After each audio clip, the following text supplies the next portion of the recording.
এভাবে আর কতদিন ভাই? জীবনেতে গুনার কম করলাম না। শেষ বিচারের দিন যা যদি শুনতে পাই যে আমাদের ঠিকানাটা জান্নাত নয় জাহান্নাম, তখন আমরা কি করব বলেন?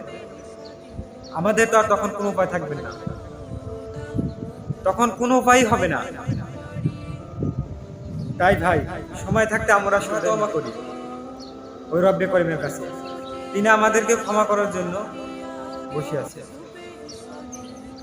আমাদের দিকে তাকিয়ে আছেন যে বান্দা কখন আমার কাছে তওবা করবে এবং আমার কাছে ক্ষমা করবে, ক্ষমা চাইবে, আমি তখন ক্ষমা করব তাদেরকে। ভাই, জৈবনকালে সময় থাকতে আমরা কাজে লাগাই, কারণ কখন জানি মৃত্যু ডাক চলে আসে। মৃত্যু তো কোনো নির্ধারিত সময় নেই ভাই।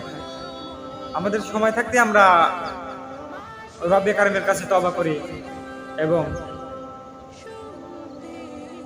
ইসলামের পরিপূর্ণ জীবন, ইসলামের পরিপূর্ণ হিসাবে জীবন করি, যেন আমাদের শেষ বিদায়ের দিনে যা ভাবতে না হয় যে আমরা কি করবো এখন। আমাদের জীবনটা হোক ইসলামের ভিত্তিতে, সুন্নাহর ভিত্তিতে। আমাদের প্রিয় নবী হযরত মুহাম্মদ সাল্লাল্লাহু আলাইহি সাল্লাম যে সুন্নাহগুলো দিয়েছেন, সেই সুন্নাহগুলো আমরা মানি, আদায় করি। ইসলামের পরিপূর্ণ যে বিধানগুলো আছে সেই বিধানগুলো আমরা মানি।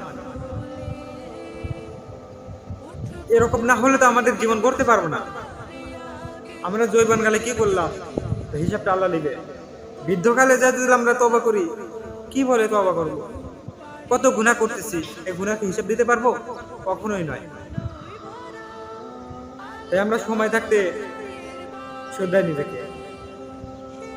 বৃদ্ধকালে যা যখন সিজদা দিলাম, কয় রাকাত নামাজ পড়লাম, কি সূরাতে নামাজ পড়লাম মনে থাকলো না,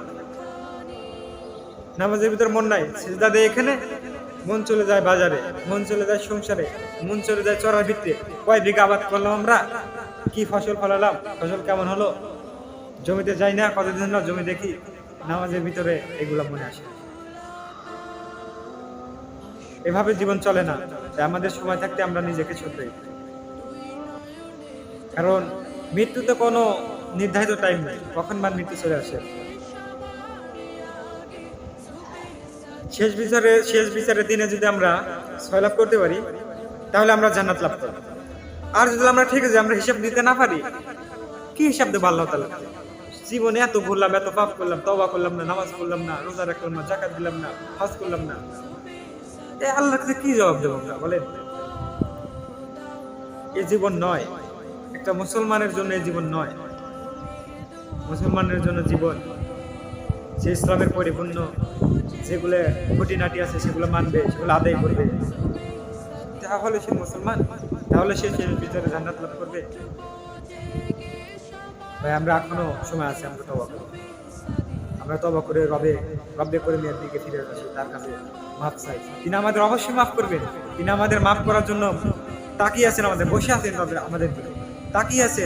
কখন বান্দা এসে আমার কাছে মাফ চাবে, ক্ষমা চাবে, আমি তাদেরকে মাফ করবো। আমার কথাগুলো যদি ভালো লাগে অবশ্যই ভিডিওটা শেয়ার করবেন।